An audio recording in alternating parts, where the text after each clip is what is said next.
Ladies and gentlemen, you are now entering the Decent Christian Talk podcast. Enjoy.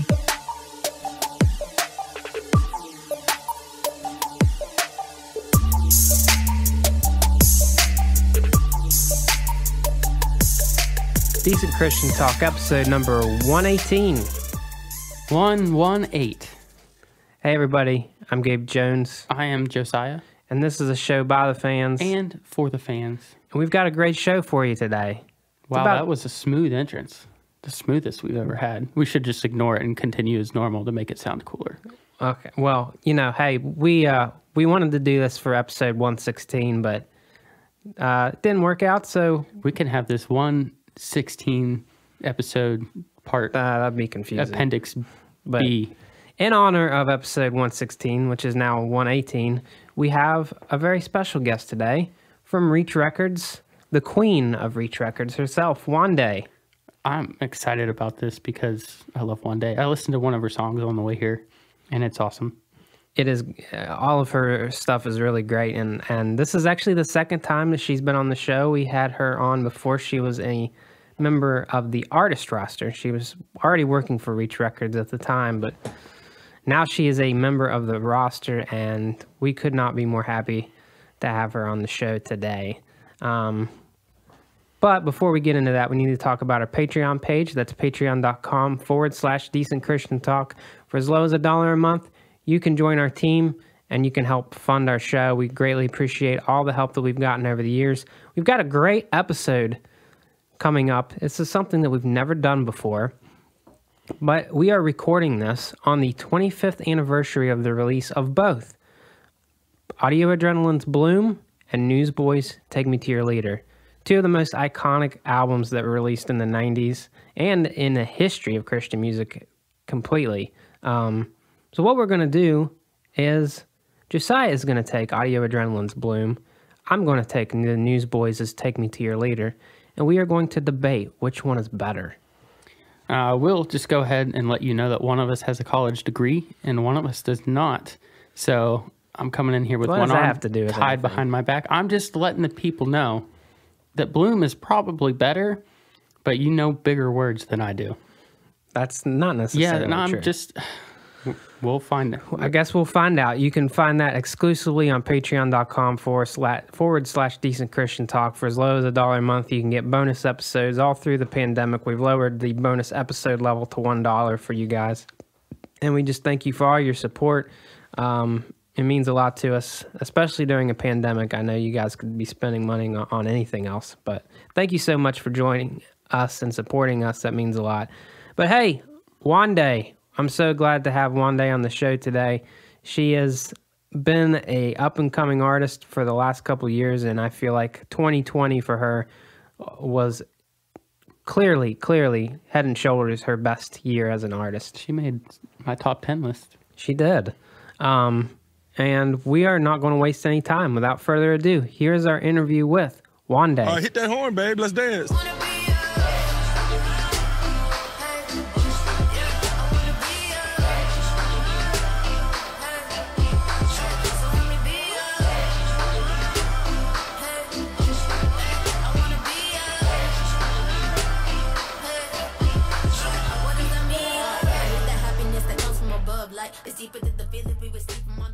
So I don't know a whole lot about you. I mean, I've heard your music in the last few years, but I don't really know, I know you're from Texas, but I don't know much more than that. Can you tell me a little bit about growing up and how you got into where you're at now?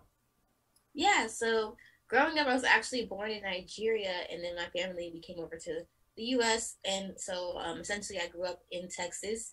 And yeah, it's interesting how I ended up here. Essentially, long story short, in my high school class, I had a biology project, and my teacher gave us the option to do rapping instead of just the usual PowerPoint or poster board situation. And so I chose the rapping option. I found out that I was actually really good at rapping, and I had become saved about a year before that. And so because I realized how powerful the rapping was and how the effect it had on people, I started using it now to tell people about my faith and stuff.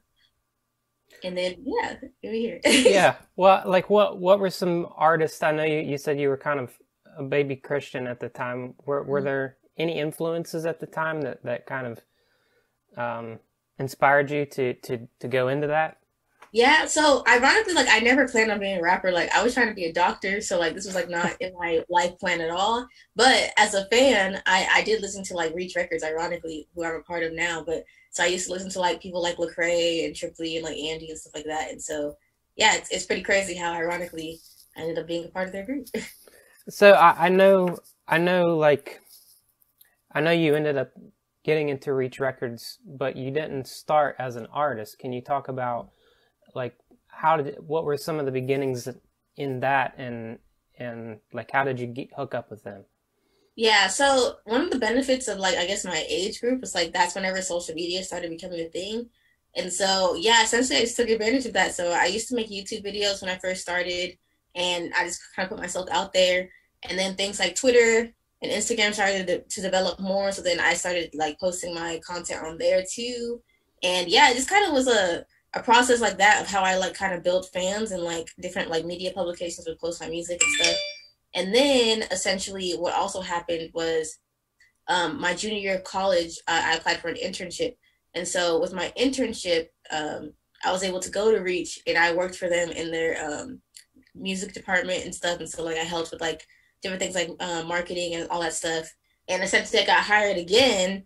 And then once I got hired again, during the time of getting hired, Lecrae was like, wait, is Wande a rapper? And then we were like, yeah.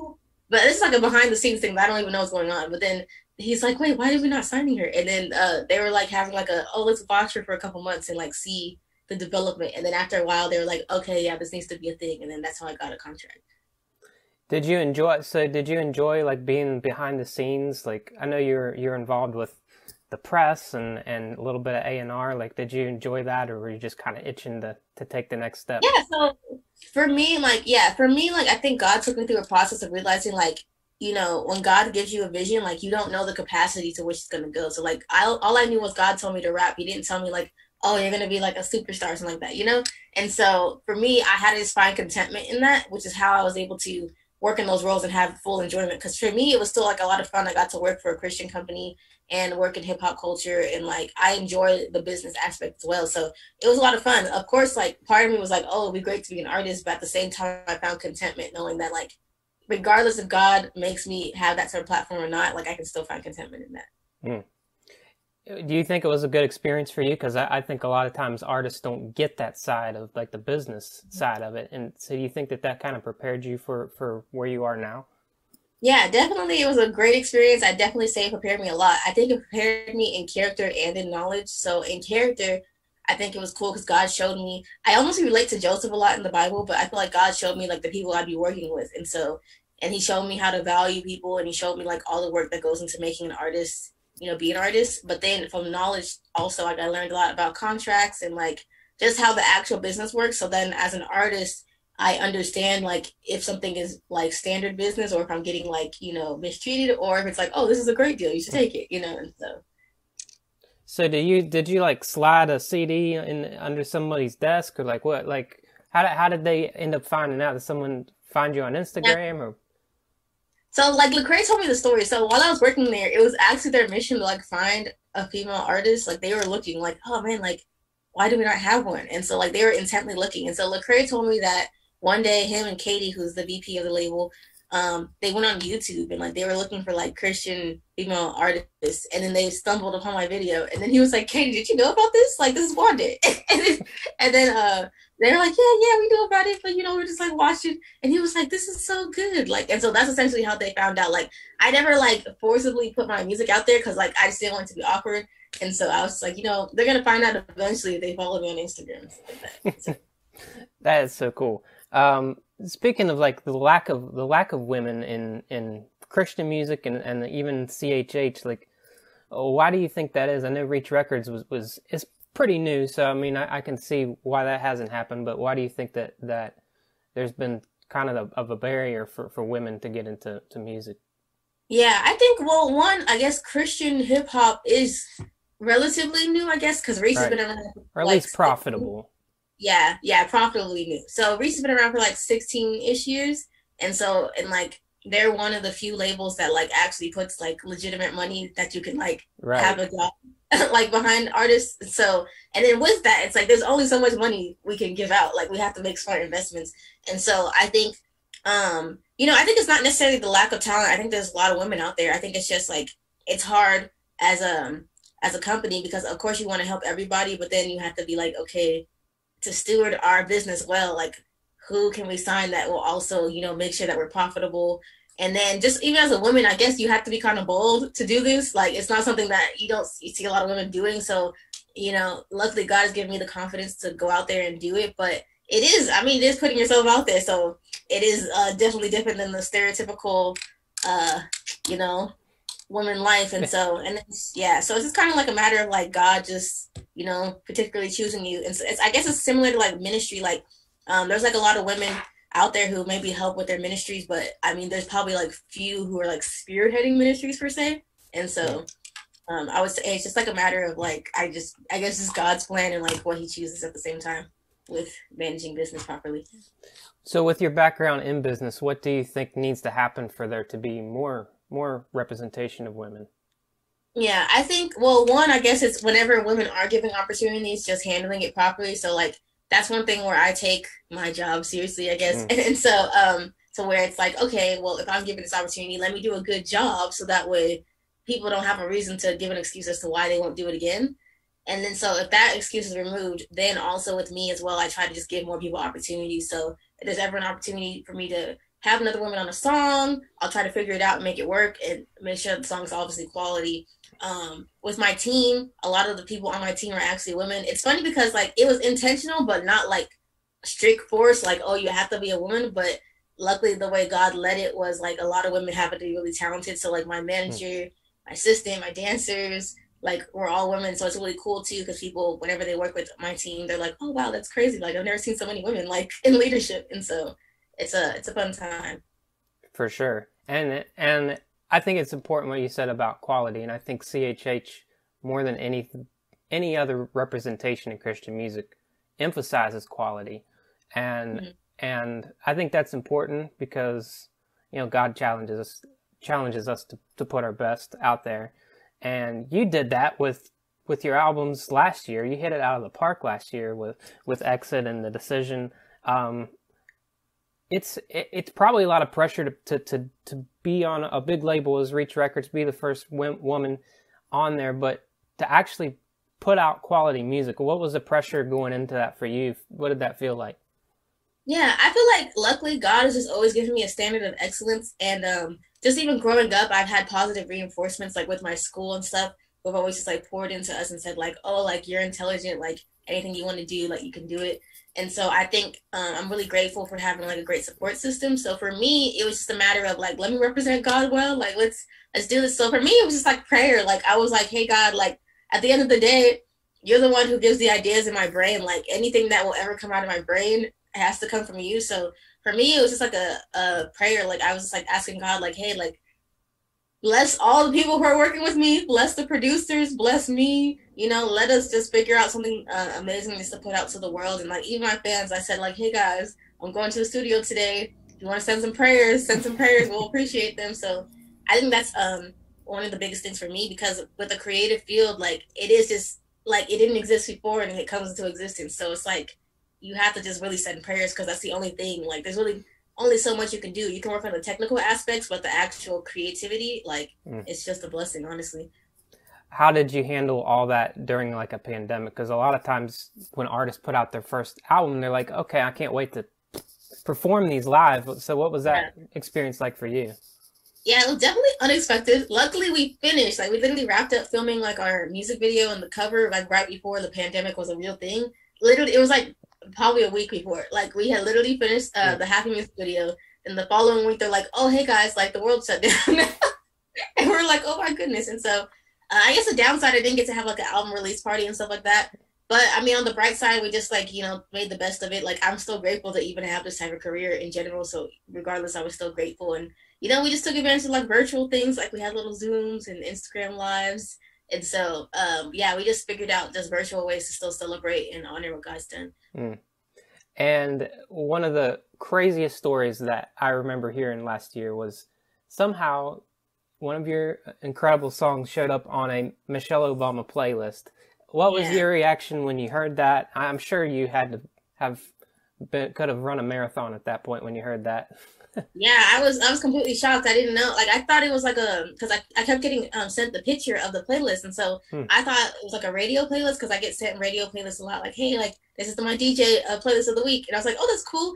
And I kept seeing it, and I was like, oh wait, this is Michelle Obama. And then I was like, oh my goodness. And so yeah, it was pretty wild. I think it's beautiful to see, like, oh wait, even in like high offices of leadership, like, they get to get influenced by Christian music. And so I think it was really cool just to see like how far music can travel. And yeah, it was awesome. It was like great news to hear as an artist. So I loved it. So. I was so happy for you when I saw that. That's so cool. So I know the pandemic for a lot of artists has been challenging, but I know for someone like you sound like someone that really wants to challenge themselves. What do you think is next for you? Yeah, so for me, next I'm working on a mixtape, and so actually I would describe it like more singer heavy than rapping. It's more like melodic type of songs, but this one will be more upbeat, rap songs. And so I'm excited for people to see like that aspect of me and that aspect of my music, and so it's gonna be a lot of fun. And then I'm really excited just to like encourage just the community just to live set apart and just to be unashamed for Jesus. So I'm really excited. It's gonna be a lot of fun, and so I've already started, and I've been having a lot of fun making the song so far. Can you tell us if you're gonna end up on like Church Clothes 4? Because I know that's. Oh yeah, you'll definitely see me on Church Clothes 4. Right. So all right. Be a fun time.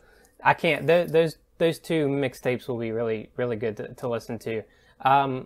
Last few questions before we get out of here. Like, what are some things right now that's on your mind that moves you and inspires you to write music? What are some things right now that you're focusing on?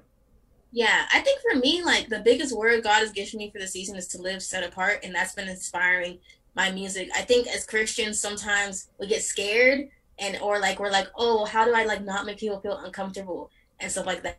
And so we dim ourselves for the world. And I think God has just been showing me like, oh no, you're supposed to be different. Like, people are supposed to look at you and say, why are you different? And then by them noticing that, like, you point them to Jesus. And so God has just been giving me the biggest word to inspire my music. Like, hey, it's okay to be different. It's okay to explicitly talk about Jesus in your music and stuff like that, because that's the only way. That's where the power is. Like, if you're just like the world, like, why would they want to be like you? And so God has just been showing me that there's power in being unashamed and bold for Jesus, and just to continue to live set apart, because it'll inspire other people to do the same as well.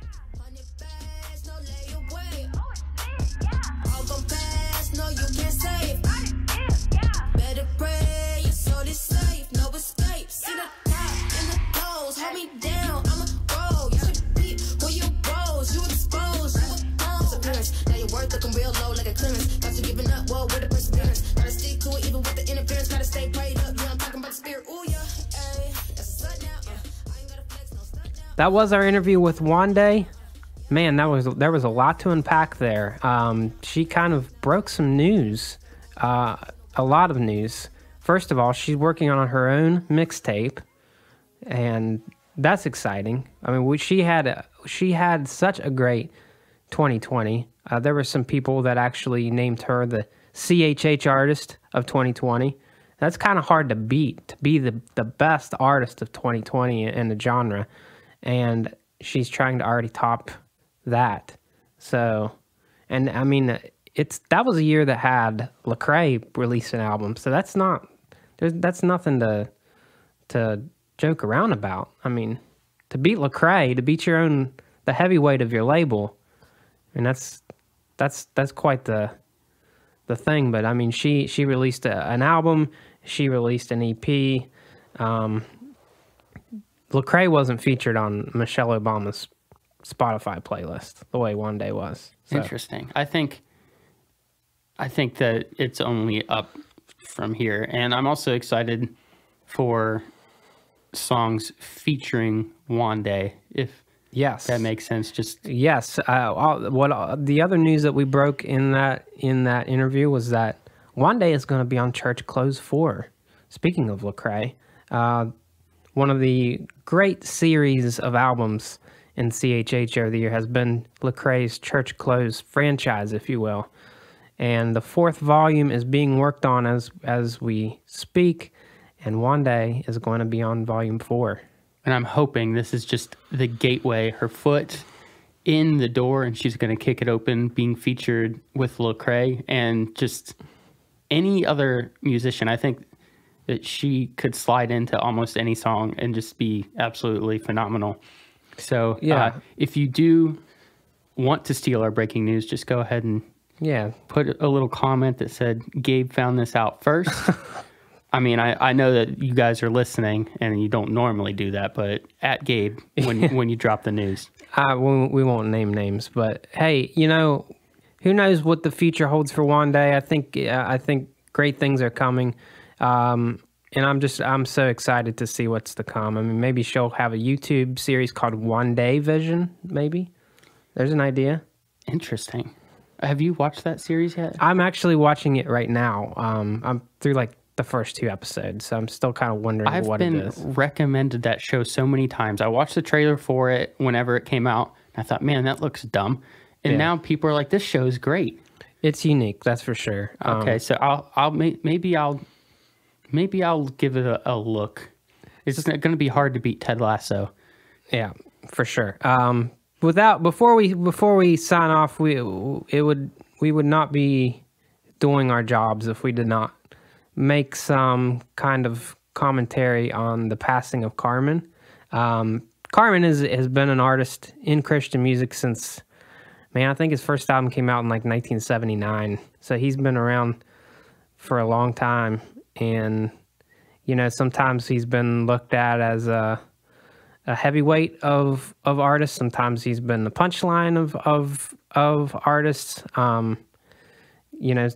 Like the Nashville CCM industry a lot of times made fun of his stuff, but truth be told, there was not a better storyteller in music. There was not a better entertainer.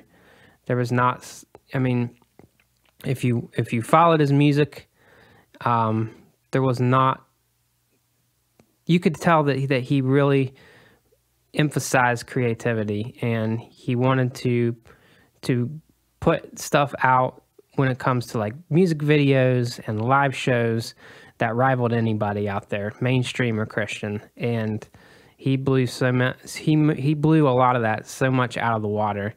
And the thing that I always took away from him was the way that he could put a story to music. A lot of times it was spoken word, but a lot of times it was singing too. But I don't think anybody did it better than him. No, and like you said, he just thinking of his music videos, he blew everyone in the Christian music industry out of the water.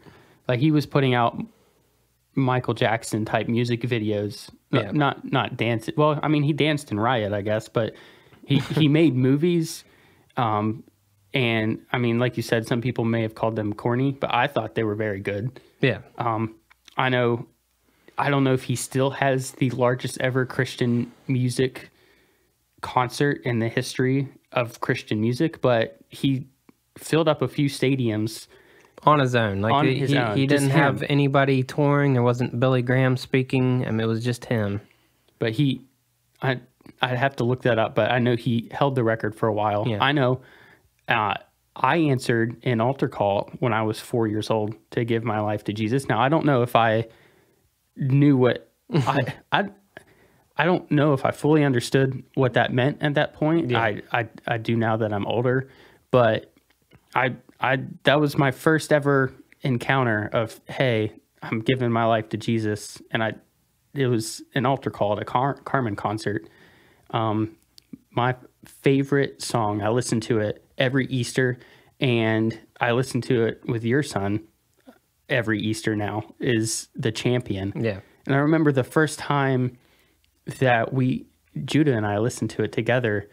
Of course, Judah's very animated, but when the devil's talking, Judah's like, oh no. And he'll make the little crying face. And then when Jesus is winning, he's like, yes. And that he's going back and forth just like it's a football game. And that boxing match. Judah is not it's hard to get his attention. And during that whole song, he was very attentive. he knew everything that was going on. He understood it, which is something that speaks to Carmen can tell a story that even a kid can understand. And so, it's very, very sad, but his legacy will live on. Yeah, and there's something to say about why artists like NF are popular. He just released a song, but NF is also very good at storytelling, and that's the reason why he's so popular in my mind. Like, there's so many stories that he tells through his music that tugs at people's heartstrings, and people can relate to them. And Carmen did the exact same thing, and it was obviously a different format, but in the same way, storytelling is something that I think is a lost art within music, and I don't think anybody in Christian music did it better than Carmen. And to your point, like, NF is telling stories, and he's still, I don't know if he's still the #1 trending YouTube video in the whole world, but we may talk about that on the bonus episode. I just think, I don't know, like you said, it's a lost art, and if you don't know who Carmen is, go look him up.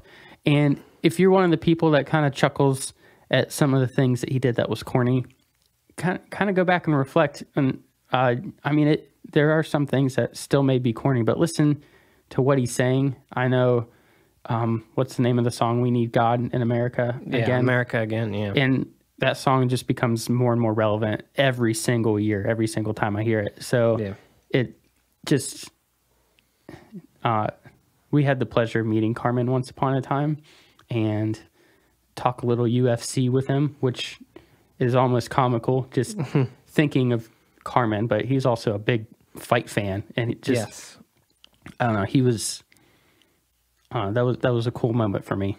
Yeah, and I might even tell a Carmen story on the bonus episode, so stay tuned for that. Again, thank you, Wande, for joining us on this episode. I'm very excited to hear what's to come for her, and thank you guys for checking this out. If you know anybody that is into Wande or is in the CHH, I would encourage you to share this episode with them. That's our absolute favorite thing that you guys do. Even better. It's even better than supporting us financially. It's when you guys share it. That means a lot to us. We're going to head off into the sunset. You can check us out again on patreon.com/Decent Christian Talk for the bonus episode. We're going to be debating which album is better, Audio Adrenaline's Bloom or Newsboys' Take Me to Your Leader. They both just turned 25 years old. It's hard to believe. Twitter, we're on Twitter, DC Talk Act 2. We are on Facebook. We have a page and a group, and both of those are fun places to interact with each other. We're also on Instagram, DC Talk Podcast, and we also have a website, decentchristiantalk.com. Thank you guys so much for checking us out. We will catch you next time. Don't forget to leave the credits in the comment below in your breaking news, and don't forget to tip your waiters and waitresses. Thanks. Peace. Don't forget to tip your waiters and waitresses. Thanks.